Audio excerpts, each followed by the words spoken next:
Corona से जंग में भारत को भी जल्द ही वैक्सीन रूपी हथियार मिल सकता है। अखिल भारतीय आयुर्विज्ञान संस्थान दिल्ली के निदेशक डॉक्टर रणदीप गुलेरिया ने कहा है कि अगर सब कुछ ठीक रहा तो अगले कुछ दिनों में भारत को भी कोरोना वैक्सीन मिल जाएगी। गुलेरिया ने ब्रिटेन में ऑक्सफोर्ड एस्ट्राजेनेका वैक्सीन के इस्तेमाल को मंजूरी मिलने का बड़ा कदम बताते हुए कहा कि भारत में भी कुछ दिनों के अंदर ही वैक्सीन उपलब्ध हो जाएगी।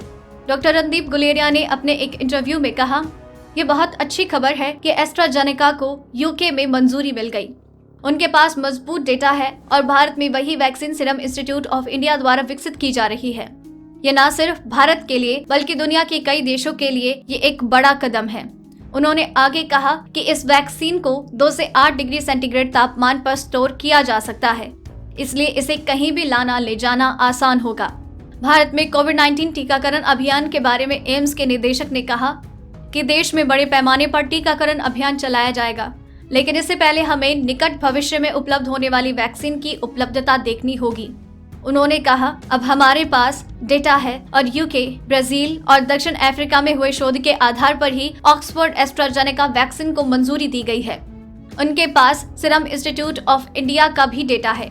मुझे लगता है एक बार विनियामक प्राधिकरण को डेटा दिखाए जाने के बाद हमें कुछ दिनों के भीतर वैक्सीन के लिए मंजूरी मिल सकती है। मैं महीनों या हफ्तों की बजाय अब दिनों में कहूँगा। बता दें कि डॉक्टर गुलेरिया कोविड-19 प्रबंधन पर राष्ट्रीय टास्क फोर्स के सदस्य हैं।